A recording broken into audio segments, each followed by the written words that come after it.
as irregular migrants, some who have perished at sea, who have perished at the hands of smugglers and traffickers.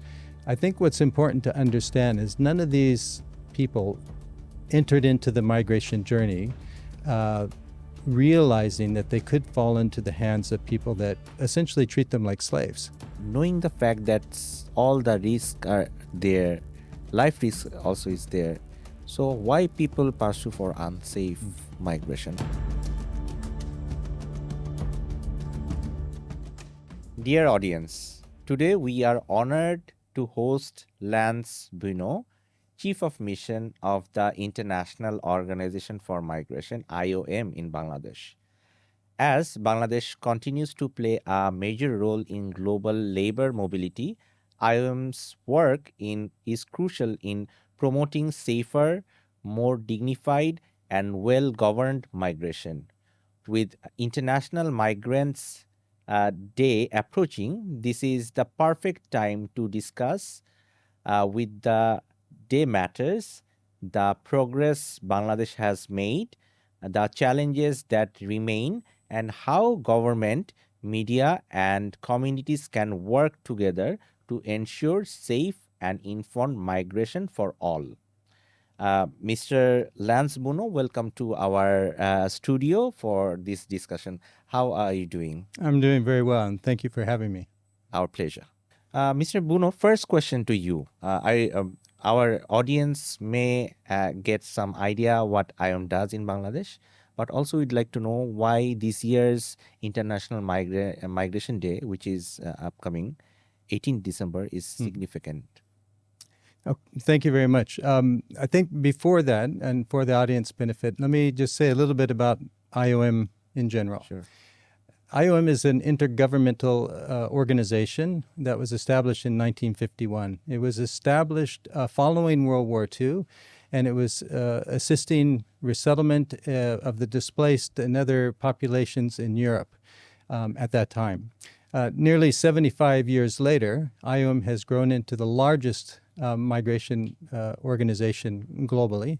In 2016, we became formally part of the United Nations, and we work closely with member countries on ensuring that migration governance and safeguarding the migrant rights protection, and also to facilitate the broad exchange migration has globally.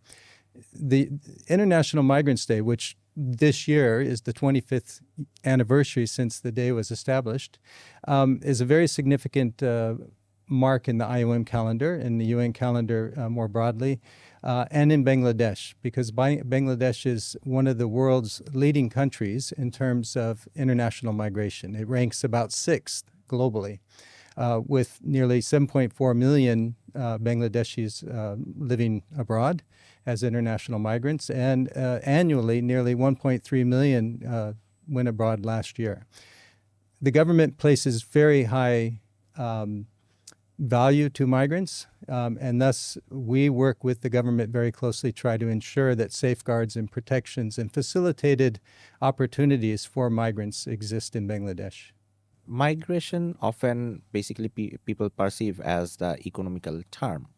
So how basically we can focus the human stories behind the migrations, their rights, and how we can make the relevant authorities responsible to ensure or provide those rights to the migrants?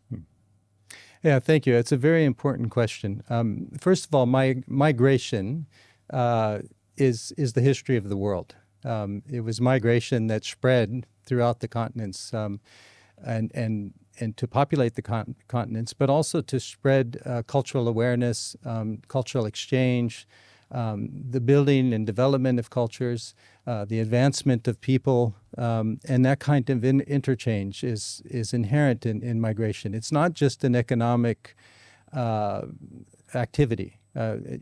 Certainly, much of migration is driven by economic needs or aspirations, but the value of the cultural exchange, of the building bridges between cultures, between countries, to support that goes between countries in their development, meeting development needs, and the opportunities it provides for migrants to support families back home, is more than just an economic equation.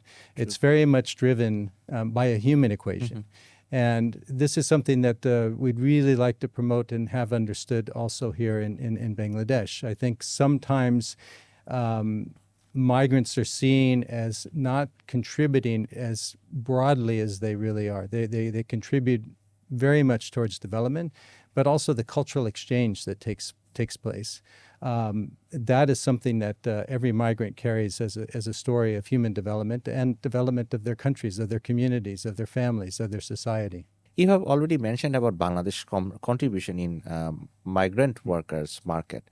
So, having the fact that, what are the changes, what are the developments Bangladesh has made in last few decades to ensure the safe migration? This is the key question and key concern of IOM, which is we value migration. I think the world values migration. And what's really important is to make sure the safeguards and rights are put in place for migrants so that they can travel in a dignified manner with safety and protection. But then at a national level, the government of Bangladesh is taking considerable steps in trying to ensure that there are frameworks and policies in place to provide lawful opportunities for migrants to travel abroad and have the safeguards so that they can reach work that's credible, that is supported by the proper salary remuneration, also the safeguards that they need to have in place.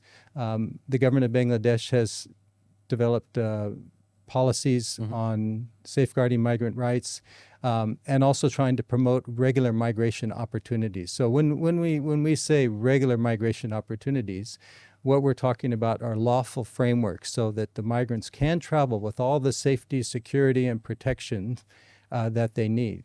The government, Bangladesh, as an example, is working closely with the European Union and some of its member states to try to put in place lawful pathways for migrant workers. And within that, there are protective frameworks to ensure that migrants are treated fairly in the marketplace, treated fairly in the societies that they're traveling to, and to facilitate opportunities so when they do come to the end of their work engagement overseas, that they are received back in Bangladesh in a supportive manner so that they can return to their families and also ensure that the remittances that they are bringing back are maximized to the benefit of the family and also to the community.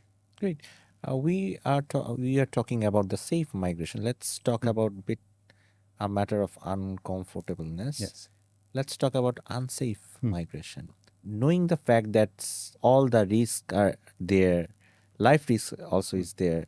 So why people pursue for unsafe migration? What really pushes them to take this sort of decision? So I'd like to know from you your views, global views, as well as since you are working in Bangladesh for a year, you have already got the insight. What's the main factors they go for unsafe migration?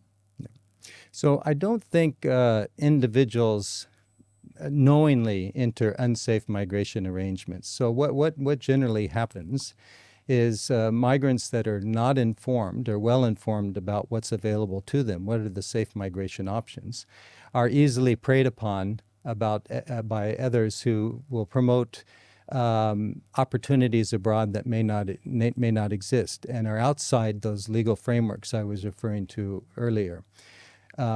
Much of the migration from Bangladesh, not all, but much of the migration is also driven by economic needs. So there's a strong driver for some communities and some migrant to look for opportunities abroad to elevate their status in their community.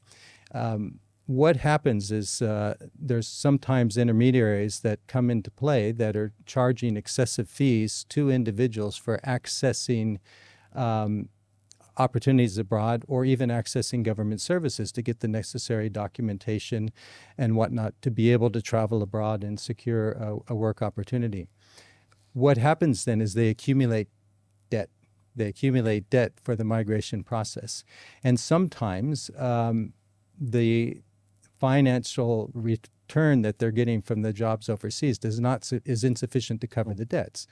So one of the things that the government is focusing on and that we're working with is try to eliminate intermediaries that are spreading false promises of work opportunities, charging fees they should not be charging to try to facilitate migration, and raise awareness among the population of these networks that are at play and point them into the direction of lawfully sanctioned networks that don't have these excessive fees so they can find themselves in a protected environment. I think it's also something important. When I first came to Bangladesh, sometimes I would hear negative perceptions about Bangladeshi migrants abroad. We have some very tragic stories of Bangladeshis and other migrants that have been caught in the Mediterranean, for example, as irregular migrants, some who have perished at sea, who have perished at the hands of smugglers and traffickers.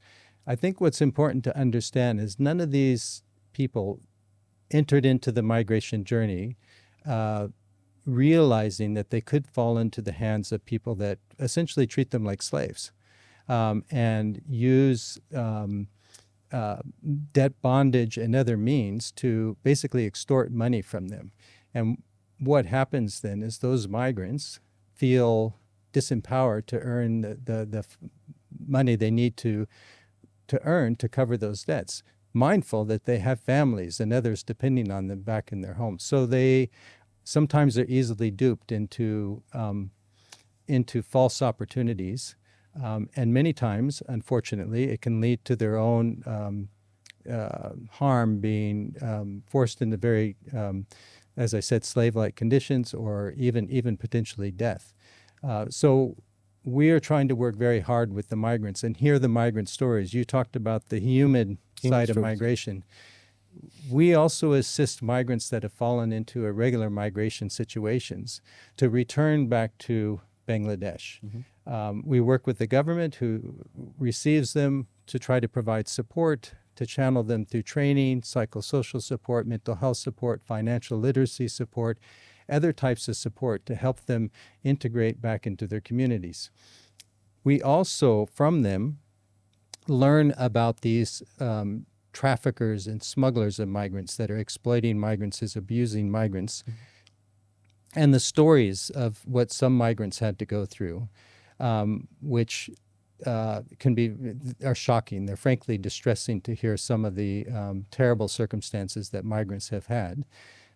With their consent, we often share these stories with others in the community to raise awareness that this potentially could happen. And that's why it's important to look upon migration with a very clear mind to doing it lawfully, legally, so that you have the protection and the legal frameworks around to support you. No, see the difference. In my mind, I am informed about the unsafe migration, but what you just said, it's just putting the different picture that most of the people are not aware of this risk at all. So you have already explained some of your activities that you how you are trying to inform or you are raising the awareness among the people. I'd like to know the role of IOM, how IOM is working with government, civil society, and also the media to raise this sort of awareness, number one. And number two, since the target population, the migrant workers, are mostly young people, how you are trying to reach out the schools, college, or universities, mostly the young people, to basically educate them about the safe migration?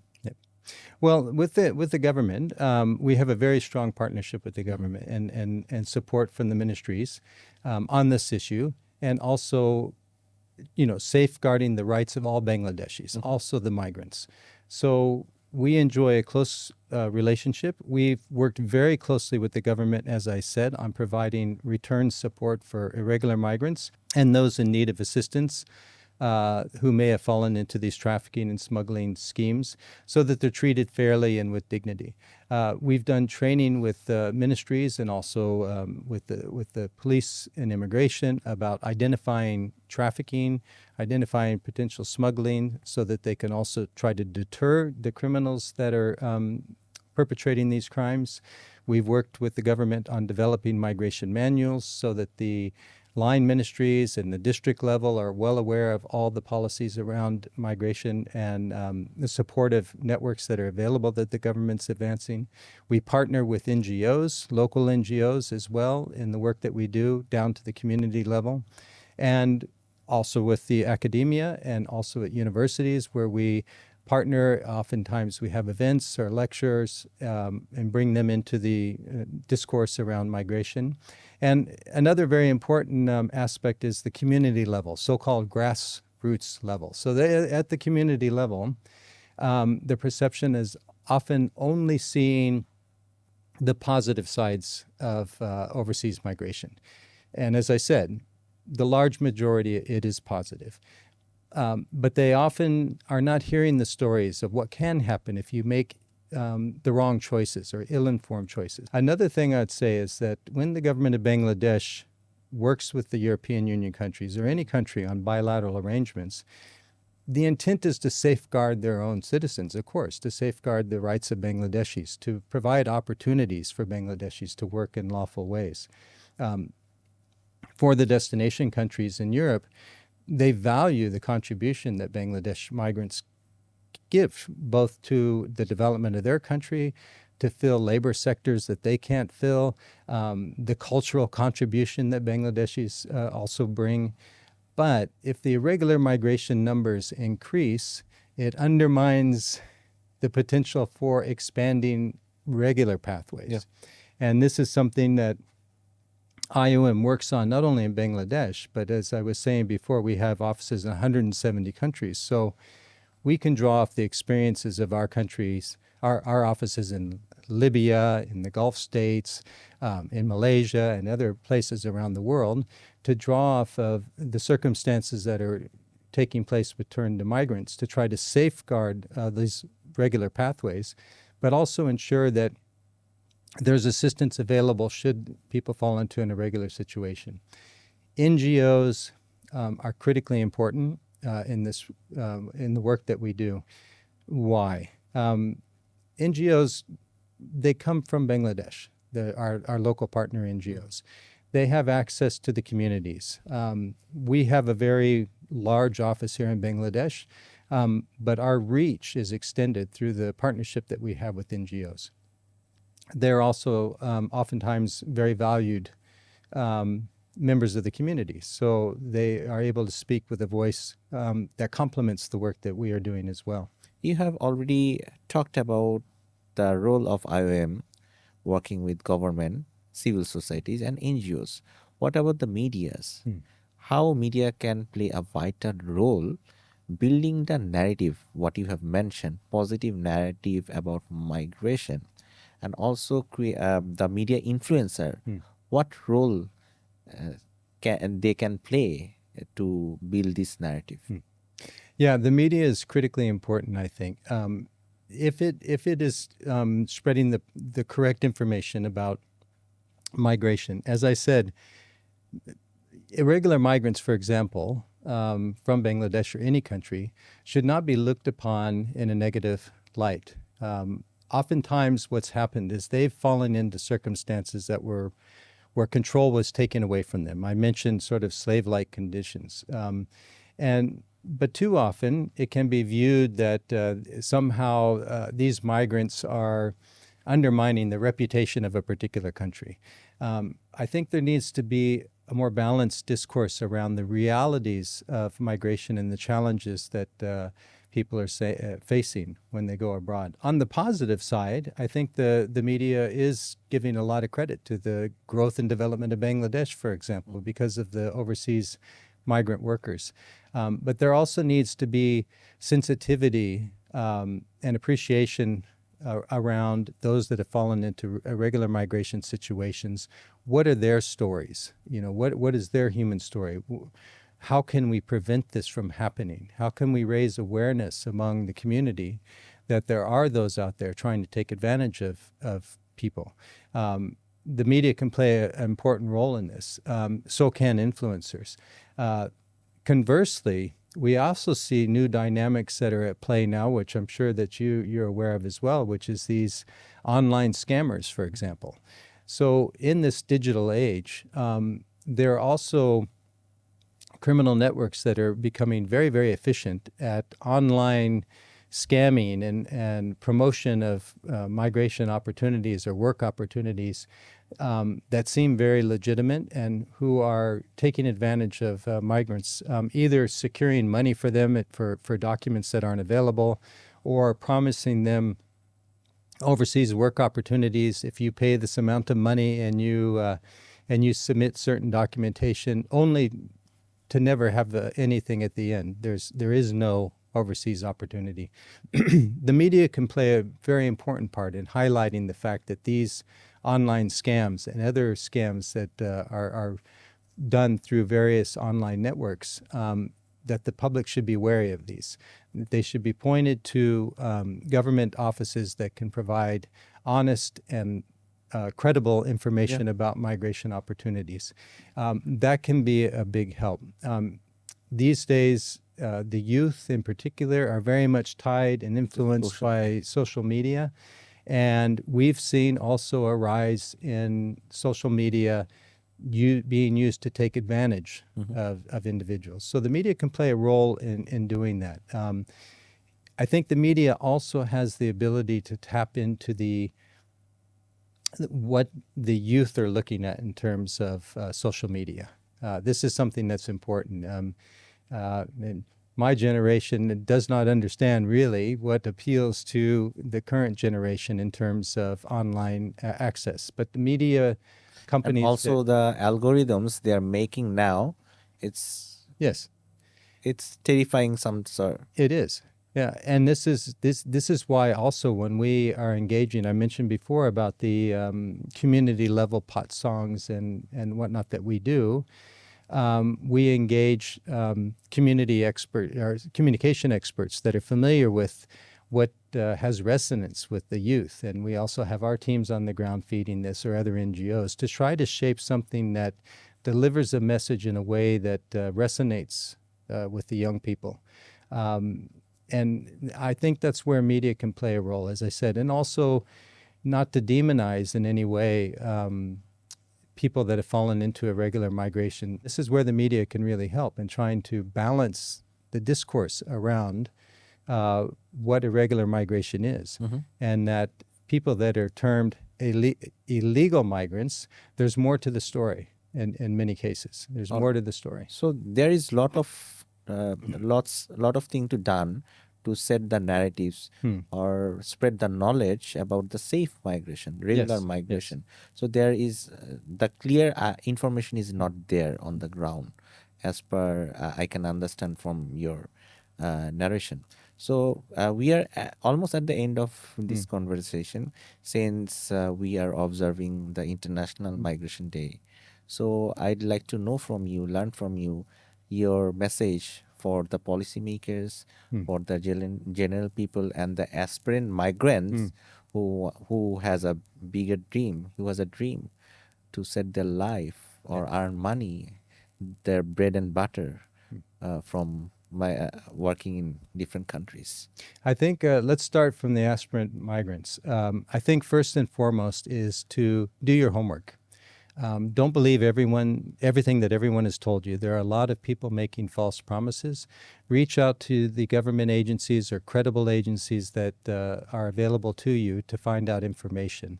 That does not mean the person next door or the person down the street. Go to the source of information where you will get credible information.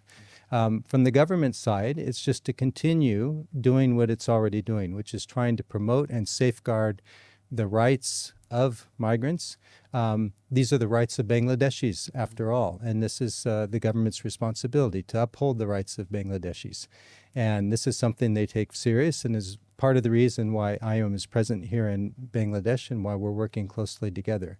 What we want to see from IOM is to see a world where migration is continued to be recognized as a positive contributor of global society. It has been throughout history.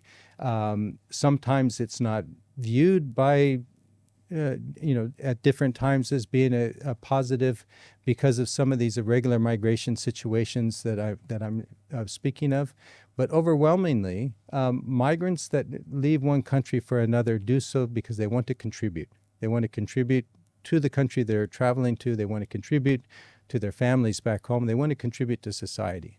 And on International Migrants Day, that's exactly what we would like to see. We'd like to see the human story come through so that we understand that the journeys that these people are making are enriching, not only to their families, but to our cultures, to our relationships, bridging the gaps that we have between countries. The migrants play a very important role. I guess I can say that because I'm from the United States. I left in 1987, so I'm a 37-year, or what is it, 38-year migrant. Almost. Yeah.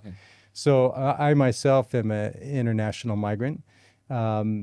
And what any migrant wants is what they hopefully have in their own country as well, which is the safety, the dignity, the respect, the appreciation for them as a human being first and foremost, but also their contribution. Dignity and contribution. That's right. Yeah.